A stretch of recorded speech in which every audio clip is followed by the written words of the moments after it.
Good afternoon, guys, and welcome to the podcast. For the audience, the listeners, and the viewers, if you are interested about Google Ads and digital ads in an AI-driven world, I've got Lisa Raehsler from Minnesota. She's also an entrepreneur, speaker, and she's a columnist, and she's got a Substack channel as well. And I'm really happy to have her on and pick her brain. So, Lisa, welcome. Hi, good to be here. Yeah. And briefly introduce yourself and how you got to be into Google Ads. And I'm really excited to talk to you about AI and digital ads. My company is called Big Click Co. And I decided probably over 15 years ago that I just wanted to specialize in Google Ads. And one of the reasons was because it's so complicated and challenging, and there's always something new for good or for bad. So I've been focused on Google Ads, Microsoft Ads, social media platform ads, whatever is a pay per click or paying per click. And also that includes so many different channels that you can put the ads on. I'm happy to be here and talk about how we're incorporating AI into ads now. Hmm. And it's really changing the way we move forward with ads. Interesting. We'll dive right into it. And you, of course, Google. How is Google Ads changing in the face of OpenAI's ChatGPT and how search is changing and evolving? So the how it is changing and evolving is that they've been incorporating more AI in the search results, and I'm sure you've seen it. And they refer to that as an AI overview.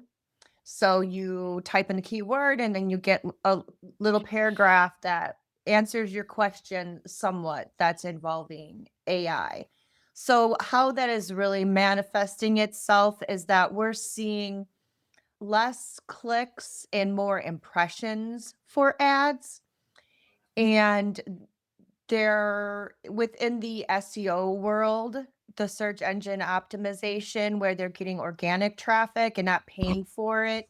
We're hearing a feedback that it's affecting it and sometimes even really hurting businesses because of these AI overviews. But also, besides that, there's a lot of search activity that is transferred over to these other chat bots where they're doing the searches in there instead of in the search engine. And my follow-up question is because we have a lot of entrepreneurs or listeners, viewers that they everything was organic or social media or they have their own email lists. Is it if they were going to consider Google Ads, what criteria would they need to actually because these Google advertising is very expensive these days. That's what I get asked most of the time. Is the first question is, how much budget do I need? How do I get started with that? I think when they say you can use any amount of budget, you really can't. You need enough budget for the campaigns to run or to allocate that budget over a shorter amount of time. So you'll need a really good campaign. You'll need to have at least maybe a couple $1,000s to get started, or it's going to be difficult because not only do you need to have enough budget to run the ads, but when they run, they collect data, and that data that's being collected when the ads start running help to inform Google how what clickers and searchers are more likely to purchase from you. So that's a big part of where the AI comes from. Yeah, interesting. And for the audience, I apologize. They just started mowing the lawns but how is so talk about the AI revolution in search ads and how to future proof your campaigns. They and you we used to have got all tongue tied there. It used to be more the case where we would choose these keywords and someone would search for the keyword and our ad would show up. But now it's become a lot more sophisticated where the ads are not only showing up for those exact keywords, but for different variations of the keywords, different more expanded types of intent. And then they've also expanded into campaigns called Performance Max, which shows the ads on in the display network, in the search engine, in email and other Google properties. So it's a much broader reach with those. And as I was saying earlier, with the data that they're gathering, they're more able to predict which searchers are more likely to convert, whether it's a lead or whether it's a sale. And so that is really exciting because it's not manual anymore where you're going to be manually adjusting bids or manually adjusting the budget. They could do a lot of that for you. So the sales and the leads will come in at the CPA or the ROAS that you're looking. And the next question I have for you is search ads are changing. What do marketers need to know now? I think what they need to know now is that they don't need to rely on using manual settings and that they can use these AI settings to help optimize the campaigns so they're running more efficiently. That's an important thing. Another big component of the AI being integrated into Google Ads is the ad copy. So Google is able to generate, not only is it generating the ads by mixing and matching these different assets, but it will also create the actual ad copy. So it will create a headline.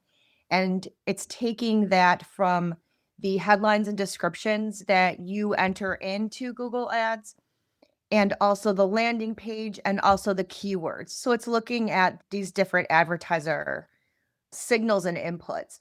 So what will be really important is to ensure that the advertiser is using high quality manual input so that it can inform the AI on what will better ads basically. Because you don't want to taking data from an outdated web page or keywords you didn't spend a lot of time on. It's really doing that strategy to help the AI out from the very beginning. Interesting. Next question I have for you is you talk about navigating the future of digital ads and adopting to trends in AI and search. What are your thoughts on that topic? That is looking at the different features in and not only in Google Ads, but also in Microsoft Ads, where Microsoft is testing and moving to an area where they will be serving ads within Copilot. And so maybe we'll be seeing ads tested in these chatbots. So it will be pretty important for us to adjust to that as that comes up, as well as being able to expand from not just showing up in the search results, but having our ads appropriate for all of these different channels like display and email and even CTV, connected TV ads and video are really taking off right now. Interesting. We have around 7 minutes remaining. The other question I have for is what trend should advertisers watch for in the next 6 to 12 months in search advertising? Oh, that's a good question. I think we're going to see the AI features continue to expand and get more sophisticated. I think we need to look out for that and really, like I said, really plan on how you can use these different channels like the connected TV, email platforms, having the ads in Gmail is what I meant, not email, proper email lists, and focusing on how you can really reach out if and when the ads are showing up less in the actual proper search results. Really fantastic. And if people were wanting to connect with you and learn more from you, how can they do that? They can connect with me on LinkedIn. That would be great. I would love that because then I get to check out who they are as well. And then my new newsletter on Substack is called The Paid Media Mix. And I would love for people to find me there and check that platform out. Sounds like some people are getting really interested in that platform. Yeah, I do have a question just aside. What is it about Substack that creates? Is it just because how is it different than a blog or Medium or a newsletter? It's more of a community of writers, and they bring the writers together by having these sort of a, what do they call it? The official term is like a micro blogging, like a tweeting process, but they call it notes there. So authors are sharing their work, they're sharing their thoughts, but they're really focused on writing and creating there. Yeah, really fantastic conversation, and I really enjoyed talking with you. And for the audience and viewers, listeners, Lisa's links will be in the show notes. And thanks so much for coming on. Thank you. I really appreciate it.